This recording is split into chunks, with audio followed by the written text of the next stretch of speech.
ہمارا C M Imran Khan کا C M ہے اور الحمدللہ وہ اس معاملے میں نیوٹرل ہے.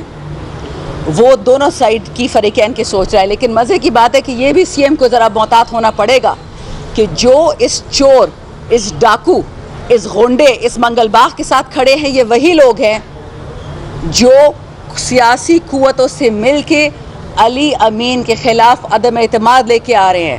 وہ سیاستدان جو کہتے ہیں کہ ہم پی ٹی آئی کا حصہ ہیں لیکن اس منگل باغ کے ساتھ کھڑے ہیں، یہ وہی لوگ ہیں جو کل کو عدم اعتماد میں علی امین کے خلاف ووٹ دیں گے. یہ وہی ایم پی اے صاحبان ہیں جن کے بارے میں کچھ دن پہلے سیاسی قوتوں نے کہا تھا کہ جی ہمارے پاس ایک بہت بڑا فارورڈ بلاک تیار ہے. وہ جو فارورڈ بلاک ہے پروونشل اسمبلی میں جو علی امین کے خلاف ہے، یہ وہی لوگ ہیں جو آج تھانے کے باہر کھڑے ہیں. یہ لوگ چاہتے ہیں کہ علاقے میں امن و امان ختم ہو. میں نے پہلی بھی یہ بات کہی تھی کہ میرے حلقے میں گیس، تیل اور کوئلہ نکلا ہے اور ہم نے سنا ہے کہ وفاقی حکومت اس کی ریفائنری فواد چودھری کے حلقے میں بنائی ہے. سنا ہے ہم نے، ہمارے پاس کوئی ثبوت نہیں ہے.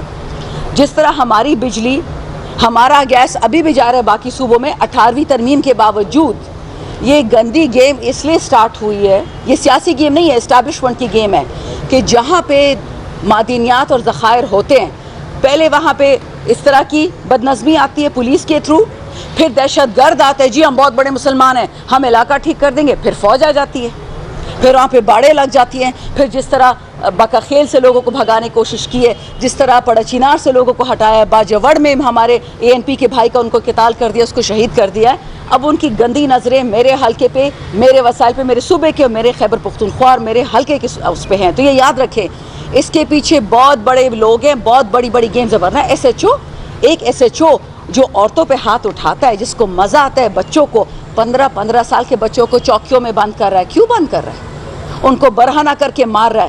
کیا اس میں اسلام نے یا پولیس رولز نے یا قانون نے، آئین اس کی اجازت دی ہے کہ کسی کو ننگا کر کے اس کو مارو؟ 15 سال کا بچہ، اور اس کا کیا گناہ تھا کہ جو تمہارے چاچا کے پھپھو کے بیٹے کے سسر نے کوئی چوری کی تھی؟ کیا ہم اس کو پاٹا فاٹا واپس بنا رہے ہیں؟ کیا ہم بھول گئے کہ مسلمان ہیں، انسان ہیں، ان کے کوئی حقوق ہیں؟ یہ تو ایف سی آر واپس لے کے آنا چاہ رہے ہیں. Not acceptable. جس نے گناہ کیا ہے اس کو اٹھاؤ، بے گناہ کو ہاتھ لگاؤ گے ہاتھ توڑ دیں گے تمہارے. مجھے اس پہ یقین ہے کہ آئی جے صاحب اور علی امین دونوں جب یہ انکوائری اور یہ ثبوت ان کے سامنے آئیں گے، انشاءاللہ اس گندے مردود کو کیفر کردار تک پہنچائیں گے. 3 مہینے سے میرے پاس ثبوت ہے میٹنگز کے. سی سی پی او مسعود بنگش، آئی جی کے پی، ان کے پاس میں گئی ہوں اور میں نے ان کو ریکویسٹ کی ہیں.